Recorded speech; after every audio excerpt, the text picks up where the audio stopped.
maybe a small short class, but it's Matzei Chag. So we're just getting out of Yom Tif the first days. We kept one day here in Eretz Yisrael.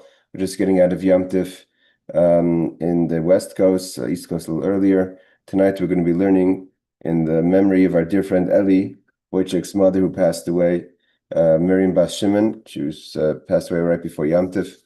And Hashem should have an Aliyah, and Eli should only know simcha and good things. So let's bring up the text. Okay. We're holding in middle of Siman 82 or paid bays. We learned the laws of the 81 was 81 was about the what are the definition of the four domains of Shabbos. And now we're learning in 82 about the laws of what are the prohibitions, what's allowed and not allowed within or to move from one of these domains into the next. So one of the ideas is we have to have a private domain. If you have a private domain, a Rishus HaYachid, so you could carry in the Rishus HaYachid. But the question is, what happens if your Rishus HaYachid becomes questionable? It means your private domain now has a breach. That the breach sort of kind of breaks the privacy of the private domain and allows for the public to enter. It's called a pirza, a break. And then the question is, does your private domain that was maybe set up as a private domain before Shabbos remain a private domain if this happens on Shabbos or before Shabbos after you've already finished, so to say, getting it ready? Okay, so it says like this. Let's wait for Barbara's coming on. Hey, Barbara, good morning. We're just about to start.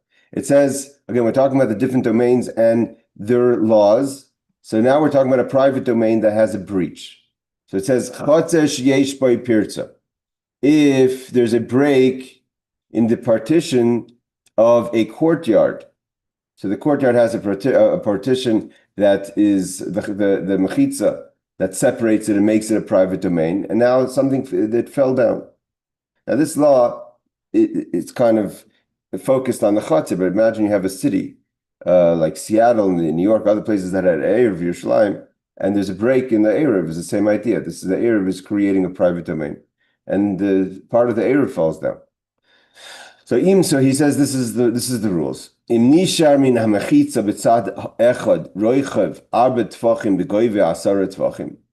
If on one side of the partition there is still a part that is 4 tefachim. Again, each tefach is about a fist of length. So you're talking about 4 tefachim would be, let's say 3 tefachim is we said about 12 inches. So let's say about 15 or 16 inches. So b'tzad echad roichav arba tefachim, 4 tefachim. Wide 4 tefachim. So it's 4 tefachim wide.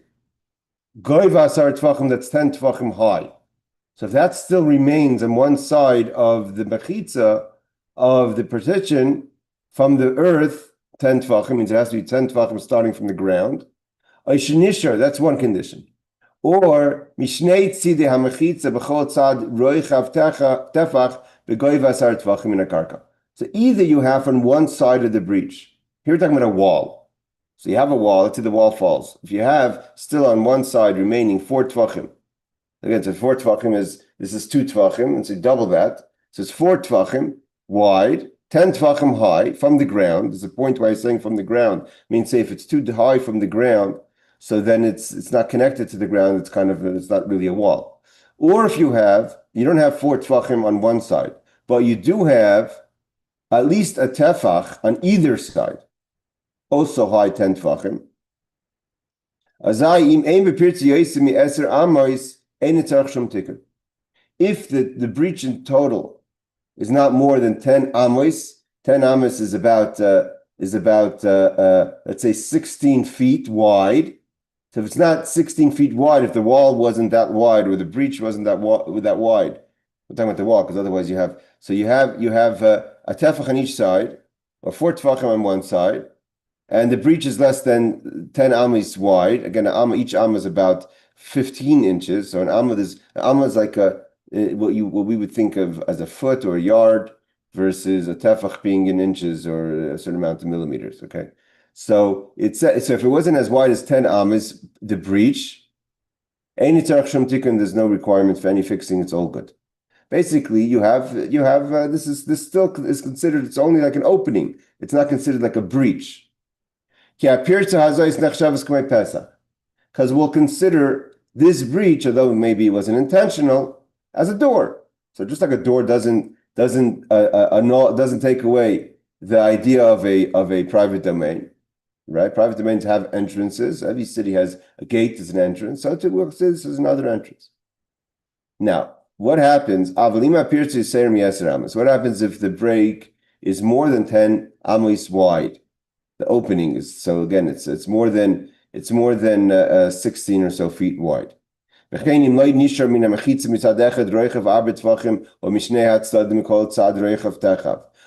if it's not 10 amos wide, but there's nothing left of the wall, it ends up being that it's just a 3-walled enclosure, because you don't even have a tefach, which is about 3 inches on either side, or 4 tefachim on one side. So you can't call that a door. A door has to have a frame. And the minimum of the frame is either a tefach on either side or 4 tefachim on one side.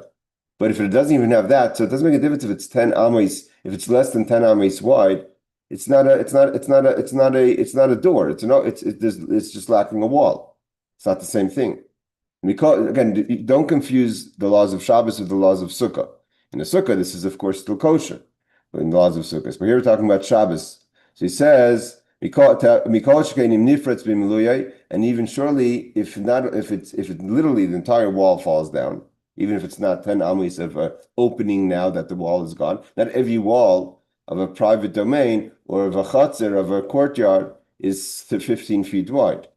If you look at the picture, it's a small picture, but that's a 3-walled opening of space, enclosure. So this little place right here is totally breached, even though this little space right here is not 10 amos wide. Then he says even more than that. Even if you're missing the entire wall, or you don't have a tefach on either side, or 4 tefachim on one side, obviously, then even if the wall is not, never mind 10 amos, even if it's only about a foot wide, the whole wall, a certain matalta b'chatzah you no longer can carry. This is where it becomes very complicated in places where you have a Erev. Erev is creating a private domain. If something falls in the Erev, if it breaks, and sometimes that could happen, unfortunately, from vandalism, other times weather-related, etc. So sometimes we don't know. Usually we have, let's say in Seattle, let's say we have a Erev checking committee that goes around. Everyone has their job every single Friday or Thursday to check the Erev. And then the Rav will say that the Erev is okay, and people could carry. Now, if there's a crazy storm on a Friday night, there's no way for them to check the Erev. If they can, they can. If they know something else, also you have to remember, sometimes not knowing is better, because there's no way to tell everyone on Shabbos that the Erev fell down. But unless there's a real clear indication that there could be a problem with an Erev, so then people that are careful should not carry, because if in Seattle trees are falling, etc., again, it's no guarantee that it broke. But it's that is weather related, is when an Erev will fall down. So you can't carry anymore in the courtyard. Until you fix it, obviously not on Shabbos. And what's the best way to fix it? Is to make Tzuras HaPesach. The best way is always to make a door shape. Now we're going to see, anyone who if you look at an Erev today, if you can see them in Eretz Yisrael, every Erev really is a Tzuras HaPesach. What's a Tzuras HaPesach? The definition of a Tzuras HaPesach is two partitions on the side and a covering on top. So if you just have, let's say, what he was saying, the minimum was just to have a wall of 10 tefachim high. It didn't say anything that you need to have a covering on the top, a doorpost on top. But the best way is, he says, is to make a doorpost on top. I'll show you. We'll show pictures in a second. Is to make a Tzuras HaPesach.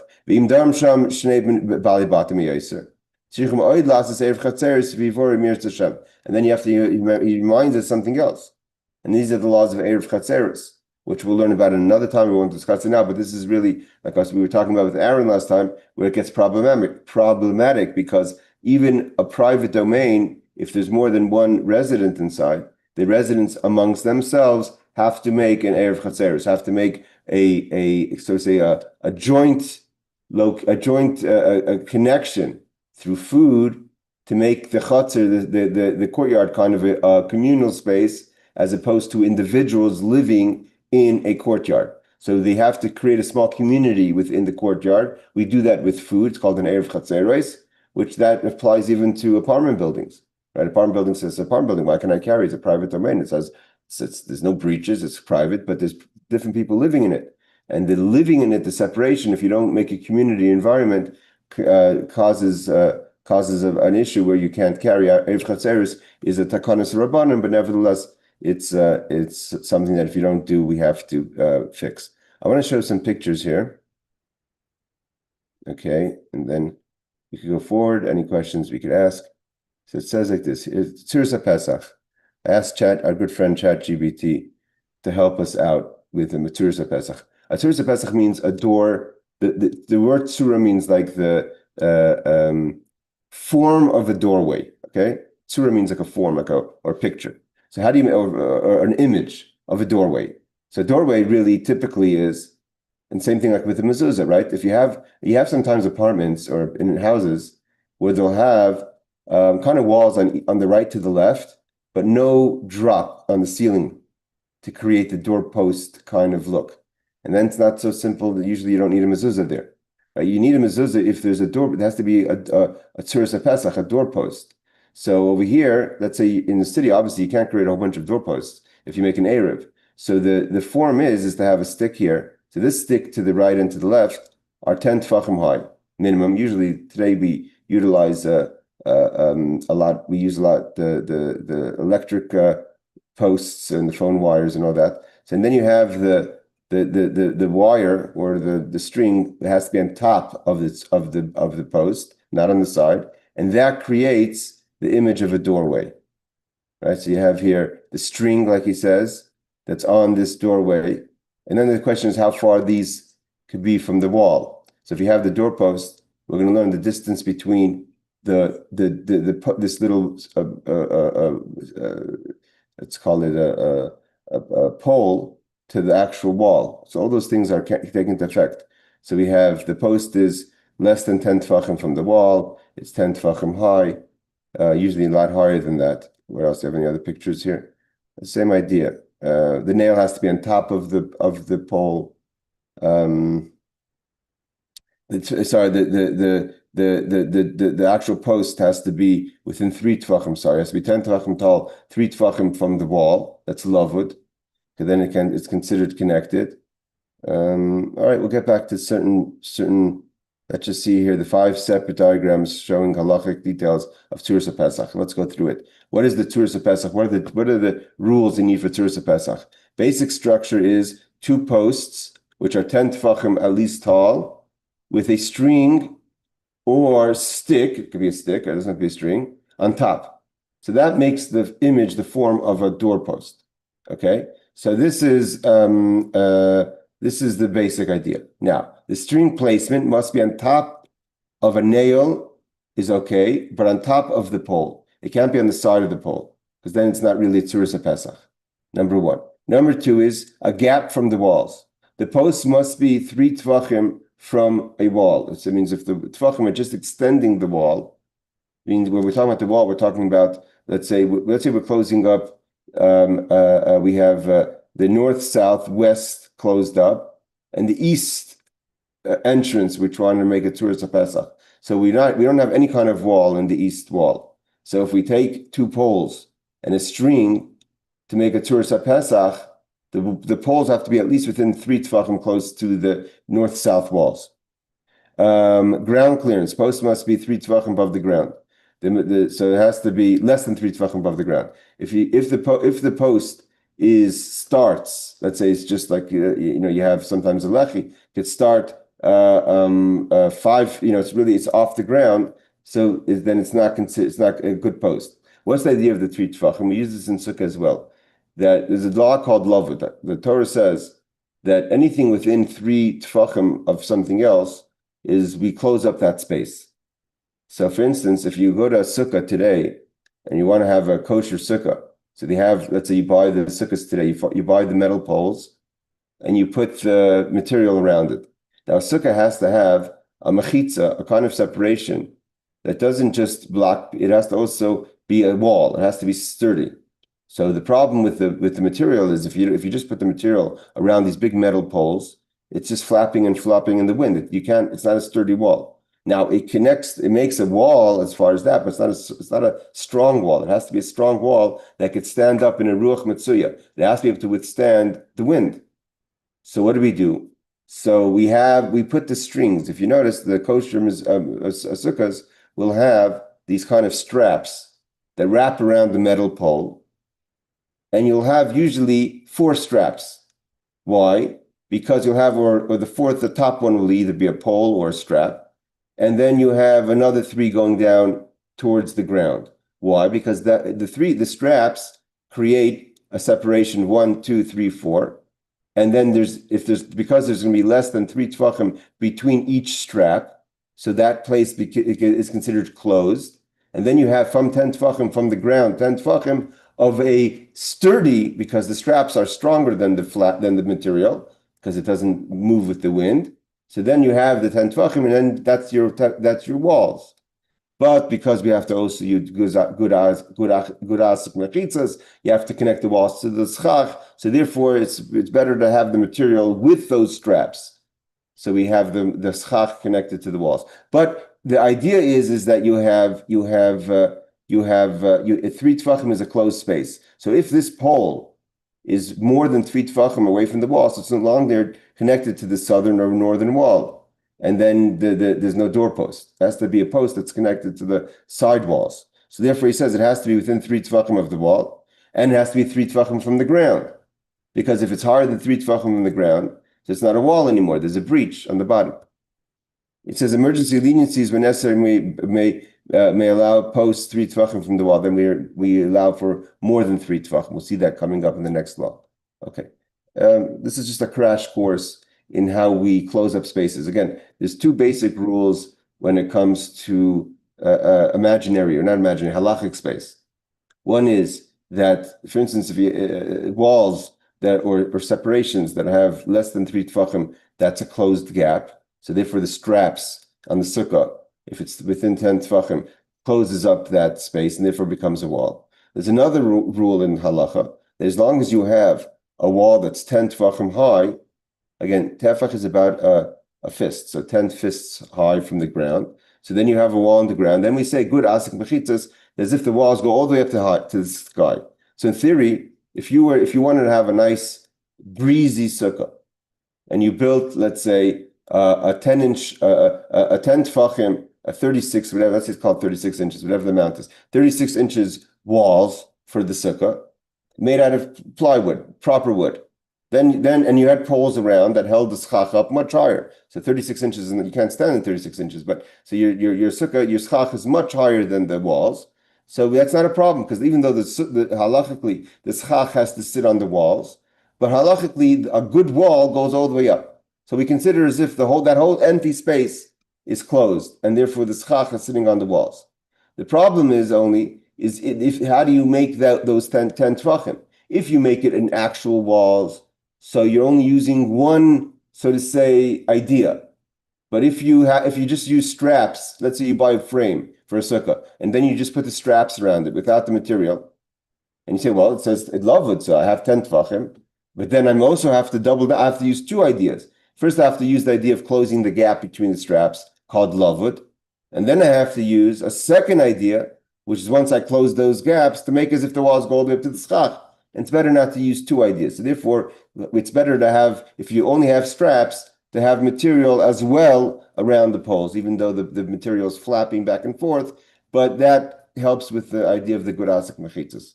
All right. If it's too complicated, that's okay. It's a complicated concept, but this is the idea of, this is how we have an Erev. Otherwise, in order to have an Erev, you would have to have a wall around the city. We don't know, besides Jerusalem, there's very few cities today in the world that are walled in. Right, so we don't have. That's not. How do we make a private domain with poles and strings? We're using these ideas that the poles and strings are making doorposts and they're closing gaps And we're using all these so to say rules to help create, right? I mean, hypothetically, right? When you have let's just talk practically. When you have an Erev in Seattle, let's say, there's nothing really privatizing the person who's driving the car or walking out past the Erev. Let's say the Erev finishes on 35th Street, whatever, right? So then once the person who just walks through to 34th Street outside the Erev, there's no wall blocking that person. Well, what creates the wall? The halachic space of the doorpost. So he's saying at least you have to have the doorpost according to the laws. And one of those laws is that the poles have to be within 3 tefachim of the walls, and it has to be a doorpost, a string on top of the poles, not on the side of the poles, etc. Let's see, we're going to learn a few more laws about this. He says like this. Oh, we didn't do the footnotes. What was the first footnote? I think is 7. So he says, yeah, if the break was more than 10 amas, so then it's a problem. Meaning it's more than 10 amas, which is again about 16 feet wide. So then it doesn't help if you have a tefach on either side or 4 tefachim on one side. Again, each one has to be at least high 10 tefachim. If the break is a corner where part of both walls are broken, good question. What happens if you break part of the southern wall and part of the western wall that connect, right? So that corner breaks. Even a break that is less than 10 amas must be repaired. So then you can't say, well, I'm not sure how you would measure it. If you measure it from the remaining southern wall to the western wall, would you count? If you would count the 10 amas to where the imaginary wall space would be, right? So that'd be much longer. If you had to make up, if let's say there was a wall and you lost 5 amas on the southern wall and 5 amas on the western wall, so together that's 10. But from what's remaining of the western wall to the southern wall, it wouldn't be 10. It would be like 6, right? Because you lose the square space. So then it's a 6 breach. So but nevertheless, he says a corner has to be fixed. Okay. 8. He says, again, these are hard laws, but actually they make a big difference. It's very much part of Shabbos. Okay, let's go to law number 5. This is what we said. This that we said before, that if there's a breach that's less than 10 amas, again, we have a little bit, we have a tefach on either side, or 4 tefachim on one side, high 10 tefachim. So then it's not a breach. We consider it like a door. That's only if one side, let's say both the northern wall and southern wall fall. Each one leaves from their wall either 4 tefachim on one side or tefach on each side. So you say, okay, we have to have 2 doors. I have a door coming from the right, from the north, a door coming from the south. What happens if you have more than one wall that's falls? And it doesn't have to be north-south. It could be north and west as well. It doesn't just have to be like an alleyway. Then you have to have, he says, the remaining part of the wall to be at least as long as the breach, as wide as the breach. So let's say the entire southern wall is 10 amas and the entire northern wall, just to make it easy, is 10 amas. And both fall down.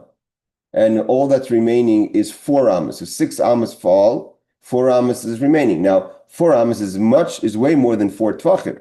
Right? A tefach is only 4 fists, and an amma is about 16 inches. So you say, okay, fine. This is we're good. You have 4 amas. Let's say 4 amas. Let's say even 4 tefachim is an amma, but you would have still 4 times that. You're not good because the breach is 6 amas. And the same thing would apply even if it was less than that. If it was 2 and all you had left is 1.5, then you have a problem if that happens on 2 walls of the private domain. But if the opening was more than what remains, if we're talking about a situation where let's say the whole wall is 5 tefachim, right? Let's say 20 inches. So and 11 inches fall of each wall. So even though you have you have 6 left, that 9 left, but nevertheless there has to be Whatever is, if the opening is more than 3 tvachim, you have to close it up. You have to fix it. Footnote number 9. Okay, he brings a source. Now he says Mahu Tzuras HaPesach. This we looked at the ChatGPT's description. What is it? What makes the Tzuras HaPesach the image of a door? The door, which is what's used today in Erev. That's why in Erev, if you walk around, is a pole, and a string on top. Usually, it's much higher than. It has to be higher than 10 tvachim, so it's much higher. But that's the Erev, and it has to be within 10 amas. So that's why if you see poles. You see big poles in the cities. Again, you see this in Eretz Yisrael more, because in America, let's say, Barbara, if you were to go to Seattle and say, I want to see the Erev, you wouldn't see it because you would ask Rabbi Ruddle or my father or Yossi Greenberg, Dr. Yossi Greenberg, and they'll tell you that, look, if you look at the telephone wires, they use the electric wires and the telephone wires as creating now in places where they don't have it, they have to do it themselves. And then there will be something and they have to always check. There's a lechi, they have, it's hard to see the Erev, but if you were ever to take a trip with the Erev checkers on a Thursday, they would show you where the Erev is. But what is the Tzuras HaPesach that we're talking about? What is this image that we're talking about? So it says, Noitz kani mikan v'kani mikan. You have to have a pole from each side. A post, he says. Kol echad lo pachas migoy v'asar tvachim. Has to be at least 10 tvachim high. V'noitzin aleim konei chut. And then you put another post, a beam or something on top, or you use a string. It doesn't have to be another. So you can use three posts, a stick, says a stick on top. So then but one of the important things is that the stick or the rope, the string, has to be on top of the poles, not on the side. You can't nail it in on the side. He says it's no problem to knock a nail into the pole. So you have a pole, at the end is a nail, and then you could wrap the string around it. That's basically what they do today. Look at the Pri Megadim as a source for that. Again, we said this: the pole has to be at least within 3 tvachim of the wall. So we learned before we saw before in ChatGPT. You also can have the pole, let's say, higher than the ground. How could it be higher than the ground 3 tvachim? Let's say you were to have a southern and northern wall. This is what we have basically. This comes into play in, let's say, the Seattle Erev, right? So what do? They don't just use the telephone poles. They put a lechi. A lechi means they put like this kind of inch thing. They put this thing that we said is a tefach on the pole. So if you were to walk by a pole, there is a plastic, like a kind of plastic tube or half tube, like a U shape, that's attached to the actual telephone pole. Now that little thing that's usually only has to be 10 tefachim high. That's the lechi. That's the stick. But it's connected to the telephone pole.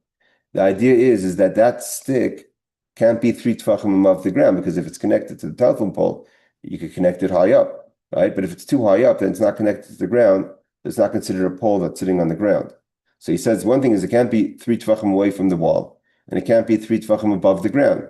So the same thing would be if you actually, let's say, had a 3-walled house, and you want to close up the wall and make it a private domain. So you put a pole on the north and south side, and you connect it to the actual wall, and then you put a string on top. If that pole is, let's say, nailed into the southern and northern walls, and nailed in above 3 tvachim, it's not considered a pole that's kosher. So it has to be at least below 3 tvachim, and then that extra space, even if it's not touching the ground, but that extra space becomes locked in the laws of Lavud, and then you have 10 tvachim, and then you have the kind of the side wall. So it has to be at least 3 tvachim from the wall and 3 tvachim from the ground within that space. And he says, but let's say it's in a difficult situation. If in a situation where, and he bases it on the tshuva of Reb Kiva Eger, if you can, again, I don't understand, I don't know, I'm not an expert at all in the laws of Erev, because the obvious question is that no Erev is 3 Tvachim from the wall. Why? Because there is no wall. If I have poles all the way around Seattle, so each pole is connected to another pole further down by a string, but there's no wall. So he just said one of the conditions is that the pole has to be within 3 Tvachim of the wall. But in a city that has just poles around the whole city, there's no walls.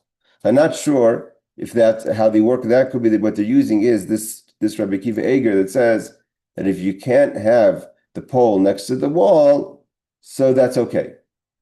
And it could be that's the basis of why. But I know that there's people that are very careful with Erev and they're still carrying, and in Jerusalem, never mind Seattle, there is no Erev in Jerusalem outside the old city that has 3 Tvachim next to the wall. So again, I'm an expert in Erev, and when we learn the laws of Erev, and if we ever do that, we could understand better. But let's see what he says over here in the footnotes. He says, number 10, one post may be higher than the other. Okay, that doesn't mean that the posts have to be equal height. That's not a problem, says the Magen Avram and the Mishnah Brura. Number 11 is, it is not necessary, again, just before we continue, it's again, this is the posts. This red pole here is a post, and here you have, let's say, a kana, you have, let's say, something on top. That top thing could be a string, or it can be a stick that sits on these poles. And this is your classic Erev. Again, so here he's saying it has to be 3 Tvachim from the wall, it has to be higher than 3 Tvachim from the ground. Okay, so these are all the ideas that we have, but the question is, how does it work in today's Erevs? The Erevs today don't have the wall, so it could be there's Saimach on the Rabbi Akiva Eger.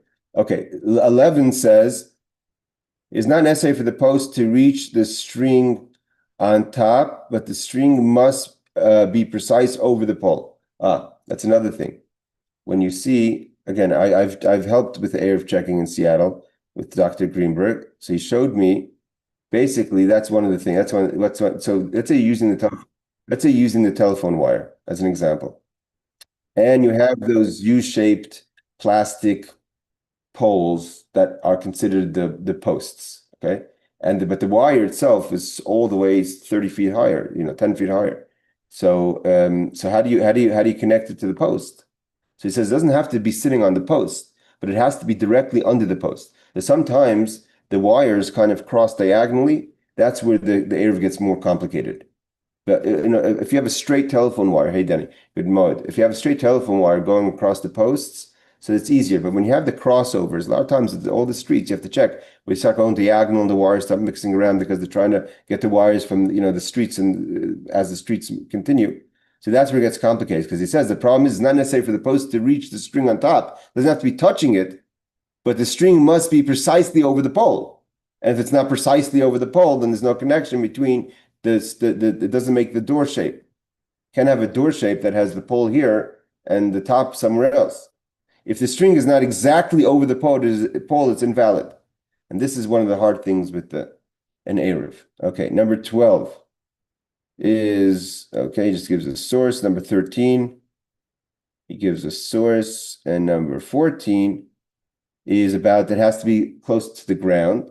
Again, this is, if you look at those U-shaped plastic poles that are put on the telephone wires, so one of the things is those break, because things that are closer to the ground, a person driving a bike or kids, that's where a lot of times there's breaks on those poles. It says this requirement applies even to a wall that's not just a post, but a wall that's not 10 tefachim, is more than 3 tefachim from the ground, is not a wall. If there's an opening of 3 tefachim from the bottom of the wall, however it's standing, it's not the question. Basically, what would be is if it's a very long wall, so it's more than 10 tefachim, so the breach is more than 10 amas. Okay, number 15 is you could be lenient. He says this includes, among others, the Ritva, the Chai Adam, and the other people that say that about having the pole within 3 tefachim of the wall. Let's say the east, you're trying to create a western wall. So the western wall connects to the southern and northern side. So it has to be within 3 tefachim of the southern northern side, the poles that create the Suras Pesach. So we're going to finish off here and open up to questions. I think we'll start Siv Zai next week, have a little shorter class. in a classic situation, these little dots over here, let's say are the northern southern walls. Let's say you have a house. Forget the city. Forget an area. Just your own house or your own yard, your own chutzner. So this is the southern and the northern walls. There's a breach here where there was never a closing. There was never a western wall here, right? So then you have the question is so you want to make an erev. You want to make make an erev and close up that space. So you put these two poles. So number one is these two poles have to have either a stick or a string on top. Now, if these 10 poles have to be 10 tefachim high. So let's say you have 10 tefachim high poles, and you have a stick not here sitting on it, but all the way on top over here. As long as it's a line, the stick is exactly over the tops of the poles, that's fine. Okay, that's how we use the telephone wires. Now, another condition is that this pole can't be further away from this wall than the 3 tefachim. So these walls are fine, but you're trying to create a wall over here. So this doorpost has to be that this wall is within 3 tefachim, like he says, 3 tefachim from the 3 tefachim from the north-southern walls. Now, we don't have that in an erev, so obviously either they're using what he quoted, the Brit from Rabbi Kiva Eger, that says in a situation that's not possible, it's okay. Well, there's another reason why it's okay. But either way, we're not citing the laws of erev. But here he shows this is all in one. That the post has to be 10 tefachim tall. There can't be a gap of 3 tefachim from the walls to the pole. What else does he say over here? There can't be again. The post cannot be above the ground 3 tefachim, and there has to be a string or a stick on top. So this is your perfect picture diagram of exactly what we're talking about. All right, I think we're going to stop here as far as the text goes. If anyone has any questions, we did learn complicated laws, and I guess we'll finish this siman next week.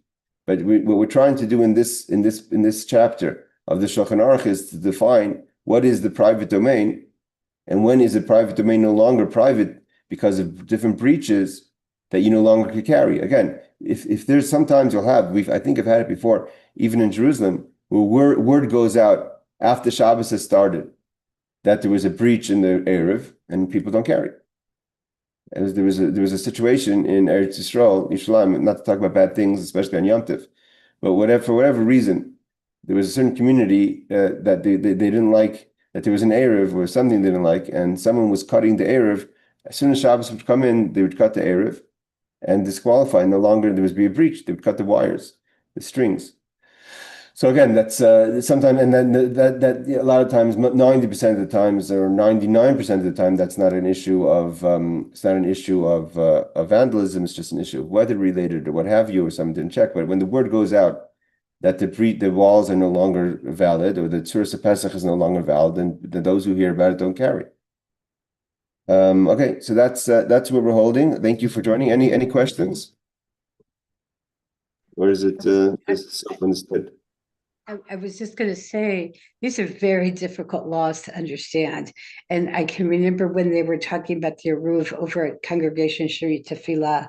I'm thinking, okay, how are they establishing this? What are they going by? But now that you say they're using the telephone poles, that makes more sense. Yeah, but what they're doing is they attach this it's like it's not a tube, it's like a half tube. It gets attached to the post, so that creates the post on the post, and then because you want to have there's like a set, that post has to be on the post, and that there's no string going along those posts, but that little U-shaped half tube has to be aligned exactly under the wire itself. And when it gets complicated, sometimes that's not possible because the wires don't run straight. Though sometimes, just if you look at the wires, if you pay attention. Obviously, when you're walking, not driving, but when you pay attention, sometimes you can look up and you see the wires will start crossing diagonally or middle, and then it becomes problematic because how do you create the post? Because the wire has to be directly over the post. Yeah, these are difficult laws. Yeah. No, I'm saying, but again, so these are the laws of when we're talking about an Erev. But when we're talking about your own house, right? So your own house, it's more simplified. If you have 3 walls in your yard, and you have an opening on one of the walls, right? That's just let's say let's say that opening, Reb Shimon, good night. Let's say that opening is just not you just don't have a wall there. So if you put up these poles, we're learning the laws of creating a Shus Yachid, so which is kind of crossing over into the laws of Erev of the poles, the lechis and the strings and the Tzuras Pesach. But if you have a you could put, if you, I mean, obviously check with the rabbi, but if you put these poles, let's say on either side of your walls, and then you have the string either on top or the string exactly over it, right? So let's say you wanted to put the string from the northern to the southern wall, and then you could just put the poles, position the poles directly under the string, because you can't just put a string to close up the wall. So if let's say you have you have north, south, and east walls in your house, and you're missing a western wall, so you can't just put a string from the north to the south to close up that western space. You have to have the pole, which makes it Tzuras Pesach. But the pole itself, you don't have to have the string sitting on the pole. They said the best option is to put a nail and just close it with the string. But you don't have to do that. You could just put a string, let's say, from the northern to the southern walls, and then put the poles directly under the string. That has to be directly exactly, because if it's a little bit to the side or too much to the side, then the string is not sitting on the poles, so to say, in an imaginary way. And then you have a problem. But if you can do that, the best would be just to put two poles within 3 tefachim of the walls. Make sure they're not 10 amas wide. Let's say it's not such a wide opening, and then you tie the string on top. And then, but sometimes there's a problem if people walk through, or if you walk through, you don't want to bend that down to get out. 10 tefachim is very short, so there's different ways to deal with it. Yeah, but you're right, Barbara. These are not easy laws. That's why we have the teams that go out and check, and it's not always easy to close up spaces. I know that in Seattle, for instance, I don't know now, but once upon a time, the University Village, was very hard to put into the Erev on 25th Street, by that street coming from the back of the University Village, if you're familiar. And there's a hotel there that people like to stay in if they're visiting for Shabbos. And for a long period of time, people that stayed in the hotel weren't able to carry if they wanted to walk the shul. It's not such a long walk. It's maybe 20-minute walk. You couldn't walk. You couldn't carry. You could walk. You couldn't carry because that street, 25th, was not in the Erev. And the reason it was not in the Erev, not because they were lazy, but it was very hard to close that space up. Okay. All right, everyone. Short class. Thank you for joining. Again, Rebecca, where you live in Manhattan, it's much more complicated because I don't know how it works over there, but I know I think you have an Erev in Manhattan, right? Yeah, we do. My understanding is that there's one that goes around the majority of Manhattan, and then there's another one that covers just the west side, just the Upper West Side. Yeah, so again, I'm not sure the details of how that works, or again, Aaron was saying the complications of what's going on in Brooklyn. But either way, there's Bezdins, there's the Batei Dinim, there's the houses of the Rabbanut that deals with these issues, and they're strict and they make sure. So as long as you make sure that the Erev you're following by is kosher, according to halacha, then usually they have their people that check to make sure it's not your responsibility.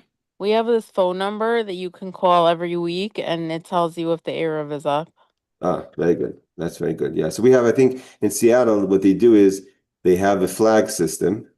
If I remember correctly, they have like a little flag that hangs on the side of the wall outside, that if the flag is either hanging or the color of the flag, I forget the details, but one way or another, there's some flag that indicates if the Erev is up and kosher, for those who didn't check the emails or the WhatsApps. All right, everyone, ladies and gentlemen, Moedim L'Simcha, thank you for joining. Tomorrow night we'll have a class on the Sicha, and I believe we could still do a class on the Likutei Torah, and that will be the last class within Sukkos, and then we have Simchas Torah and Shmini Atzeret. So wishing you everyone a happy Yom Tov, enjoy your Chol Hamoed, be safe, and see you, whoever joins tomorrow, we'll see you guys. Thank you. Laila Tov. Thank you. Good